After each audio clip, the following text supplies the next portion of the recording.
नमस्कार। DD news के इस विशेष समाचार प्रसारण में आप सभी का स्वागत है। मैं हूं आंचल गुलाटी गुंबर, मेरे साथ है मेरी सहयोगी मनीषा। तो आइए सीधे रुख करते हैं सुर्खियों का। दिल्ली में चल रहे स्टार्टअप महाकुंभ का आज आखिरी दिन। प्रधानमंत्री करेंगे प्रदर्शनी का अवलोकन, उद्यमियों और हितधारकों को करेंगे संबोधित।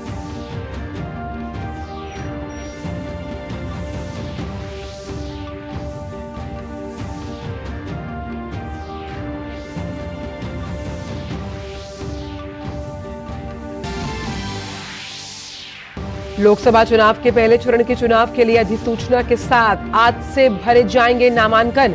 19 अप्रैल को पहले चरण में 21 राज्यों की 102 सीटों के लिए होगा चुनाव।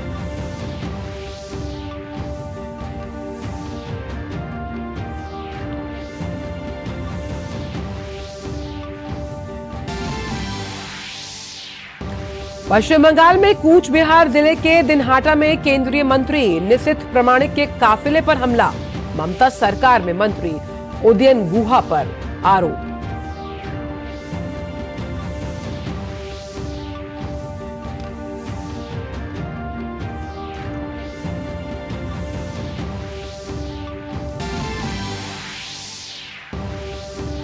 बेंगलुरु ग्रामीण में जेडीएस ने वीडियो जारी कर कांग्रेस पर लगाया मतदाताओं को मुफ्त चीजें बांटने का आरोप। चुनाव आयोग से कांग्रेस प्रत्याशी डीके सुरेश के चुनाव लड़ने पर रोक की मांग।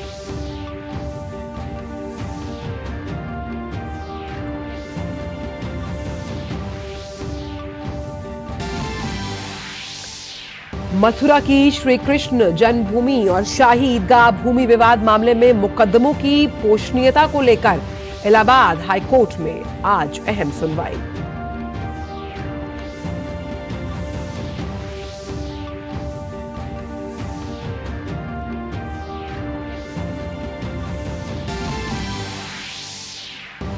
प्रत्यक्ष कर संग्रह में करीब 20% की बढ़ोतरी। 17 मार्च तक लगभग 18,90,000 करोड़ का कलेक्शन। चालू वित्त वर्ष में 19.45 लाख करोड़ रुपए का लक्ष्य पार करने का अनुमान।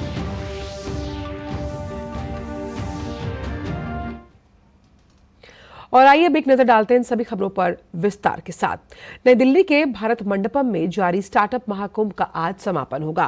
प्रधानमंत्री नरेंद्र मोदी आज स्टार्टअप महाकुंभ में उद्यमियों और सभी हितधारकों को संबोधित करेंगे। प्रधानमंत्री ने कहा कि स्टार्टअप की दुनिया में भारत की प्रगति पिछले कुछ वर्षों में अभूतपूर्व रही है। एक्स पर एक पोस्ट में प्रधानमंत्री ने कहा कि स्टार्टअप महाकुंभ एक मंच है जो स्टार्टअप इनोवेटर्स और उभरते उद्यमियों की दुनिया से हितधारकों को एक साथ लाता है। दुनिया में भारत की प्रगति पिछले कुछ वर्षों में स्टार्टअप का प्रदर्शन जो है वो अभूतपूर्व रहा। प्रधानमंत्री स्टार्टअप महाकुंभ में प्रदर्शनी का भी अवलोकन करेंगे।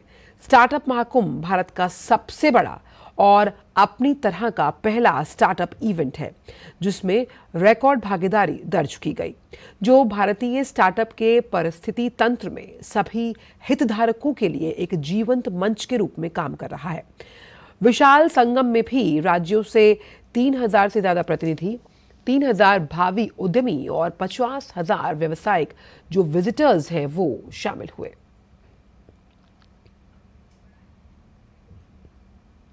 और अब खबर चुनावों से जुड़ी हुई। केंद्रीय चुनाव आयोग की घोषणा के साथ ही 18वीं लोकसभा के गठन की प्रक्रिया शुरू हो गई है। 17वीं लोकसभा का कार्यकाल 16 जून को पूरा हो रहा है। चुनाव 7 चरणों में होंगे और सभी सीटों के लिए मतों की गिनती 4 जून को होगी। 19 अप्रैल को मतदान होगा। इसके लिए आज अधिसूचना जारी होगी और इसके साथ ही उम्मीदवार आज से 27 मार्च तक नामांकन दाखिल कर पाएंगे।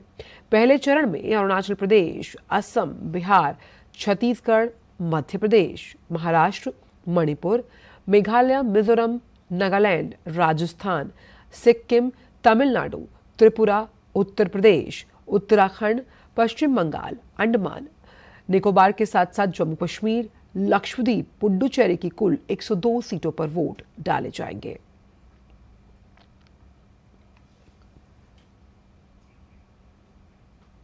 खबर पश्चिम बंगाल से, जहां के कूच बिहार जिले के दिनहाटा में केंद्रीय गृह मंत्री मंत्री निशित प्रामाणिक के काफिले पर हमले की खबर आई है। ममता सरकार में राज्य मंत्री उदयन गुहा की रैली के दौरान ये वाकया सामने आया।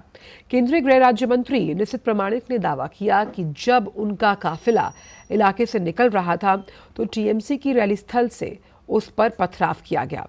इसके बाद दोनों दलों के कार्यकर्ता आपस में भिड़ गए। निशित प्रामाणिक ने आरोप लगाया कि तृणमूल नेता उदयन गुहा ने अपने कार्यकर्ताओं को भाजपा कार्यकर्ताओं पर हमला करने के लिए उकसाया। वहीं गुहा ने आरोपों को निराधार बताते हुए खारिज किया। पूरे घटनाक्रम पर टीएमसी ने आज दिनहाटा में 24 घंटे के बंद का आह्वान किया है। गौरतलब है कि केंद्रीय गृह राज्य मंत्री निशित प्रामाणिक एक रैली में भाग लेने के लिए वहां पहुंचे थे। कर्नाटक में जेडीएस ने कांग्रेस के खिलाफ मोर्चा खोल दिया। बेंगलुरु ग्रामीण क्षेत्र में कांग्रेस प्रत्याशी डीके सुरेश पर आरोप लगे हैं कि वो मतदाताओं को लुभाने के लिए प्रेशर कुकर और साड़ी मुफ्त में बांट रहे हैं।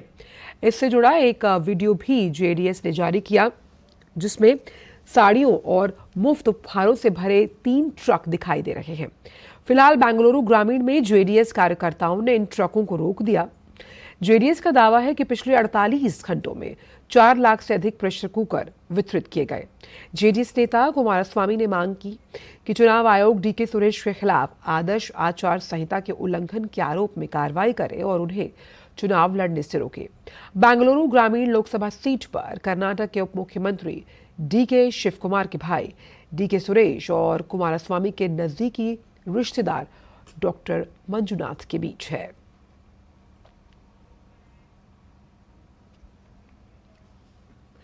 संसद में पैसे लेकर सवाल पूछने के मामले में घिरी तृणमूल कांग्रेस की पूर्व सांसद महुआ मोइत्रा की मुश्किलें खत्म होने का नाम नहीं ले रही।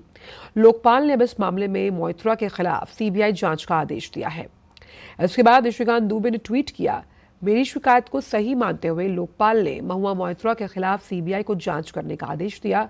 लोकपाल ने सीबीआई को निर्देश दिया कि महुआ मोइत्रा के खिलाफ भ्रष्टाचार निरोधक कानून के तहत मामला दर्ज कर दिया जाए।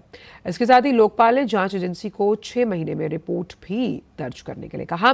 दरअसल भाजपा सांसद निशिकांत दुबे ने लोकसभा अध्यक्ष के पास एक शिकायत दर्ज करवाई थी, जिसमें ये दावा किया गया था कि महुआ मोइत्रा ने संसद में सवाल उठाने के बदले में रिश्वत ली। संसदीय प्रश्नों के लिए नगद आरोप पर एथिक्स कमेटी की जांच के बाद पश्चिम बंगाल के कृष्णानगर संसदीय क्षेत्र से सांसद रही मोइत्रा को पिछले साल 8 दिसंबर को संसद के निचले सदन से निष्कासित कर दिया गया था। उत्तर प्रदेश के बदायूं जिले में मंगलवार शाम को एक बड़ी वारदात हुई। यहां 2 मासूमों की बेरहमी से हत्या कर दी गई। जानकारी के अनुसार शहर के सिविल लाइंस थाना क्षेत्र की बाबा कॉलोनी में कल देर शाम एक दुकान चलाने वाले व्यक्ति ने घर में घुसकर 3 सगे भाइयों आयुष, युवराज और हनी पर कुल्हाड़ी से हमला किया, जिसमें 12 साल के आयुष और 8 साल के हनी की मृत्यु हो गई, जबकि गंभीर रूप से घायल अवस्था में युवराज को जिला अस्पताल में भर्ती करवाया गया है, जहां उसका इलाज चल रहा है। बच्चों की हत्या की जो खबर आई उसके बाद से मौके पर तनाव फैल गया और भीड़ ने जमकर हंगामा किया। घटना की सूचना मिलने के बाद पुलिस प्रशासन के आला अधिकारी मौके पर पहुंचे। तनाव को देखते हुए मौके पर भारी संख्या में पुलिस बल को तैनात किया गया है। पुलिस ने त्वरित कार्रवाई करते हुए हत्या के एक आरोपी को मुठभेड़ में मार गिराया।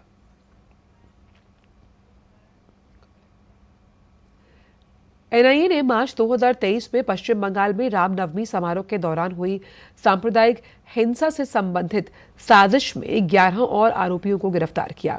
ये गिरफ्तारियां एनआईए द्वारा 6 मामलों में 16 लोगों को गिरफ्तार किए जाने के 1 महीने से भी कम में हुई है, जिन्हें 27 अप्रैल 2023 को एनआईए को स्थानांतरित कर दिया गया। ये 11 आरोपी 30 मार्च 2023 को शिवपुर में रामनवमी जुलूस के दौरान एक विशेष समुदाय के सदस्यों पर हमलों की साजिश रचने और उन्हें अंजाम देने में शामिल थे।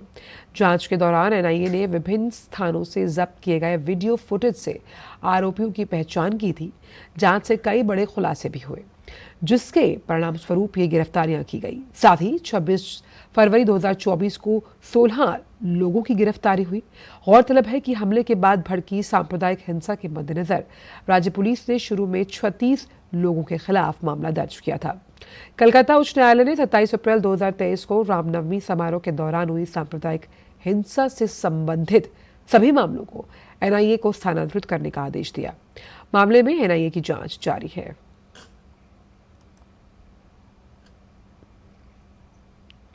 इलाहाबाद हाईकोर्ट में आज मथुरा के शाही ईदगाह मामले की सुनवाई होगी। ये मामला मस्जिद हटाने की मांग से जुड़ा है, जिसमें मुकदमे की पोषणीयता को चुनौती दी गई है। मूल वाद में दावा किया गया कि शाही ईदगाह मस्जिद कटरा केशवदेव मंदिर की 13.37 एकड़ भूमि पर बनाई गई है। इससे पहले कल ही सुप्रीम कोर्ट ने मथुरा श्री कृष्ण जन्मभूमि विवाद मामले में मस्जिद कमेटी की याचिका खारिज कर दी। मसाजिद कमेटी ने इलाहाबाद हाई कोर्ट के उस आदेश को भी चुनौती दी, जिसमें हाई कोर्ट ने इस विवाद से जुड़े 15 मुकदमों को एक साथ जोड़कर सुनवाई करने का फैसला दिया था। हाई कोर्ट का कहना था कि ये सभी मुकदमे एक ही तरह के हैं, इनमें एक ही तरह के सबूतों के आधार पर फैसला होना है, लिहाजा कोर्ट का समय बचाने के लिए ये बेहतर होगा कि इन मुकदमों पर एक साथ सुनवाई हो। और अब बात डायरेक्ट टैक्स से जुड़ी हुई। चालू वित्त वर्ष में 17 मार्च तक शुद्ध प्रत्यक्ष कर संग्रह 19.88% बढ़ा है। ये बढ़कर 18.90 लाख करोड़ रुपए से ज्यादा हो गया। आयकर विभाग के निकाय केंद्रीय प्रत्यक्ष कर बोर्ड ने अपने बयान में कहा कि 17 मार्च तक कुल प्रत्यक्ष कर संग्रह 18,90,259 रहा। इसमें 9,14,479 करोड़ रुपए का कॉर्पोरेट टैक्स और व्यक्तिगत आयकर के अलावा 9,72,224 करोड़ रुपए का सिक्योरिटी ट्रांजैक्शन टैक्स भी शामिल है। इसके साथ चालू वित्त वर्ष में 17 मार्च तक करीब 3.37 लाख करोड़ रुपए का रिफंड भी जारी किया जा चुका है। सकल आधार पर रिफंड समायोजन से पहले कुल प्रत्यक्ष कर संग्रह 22.27 लाख करोड़ रुपए था।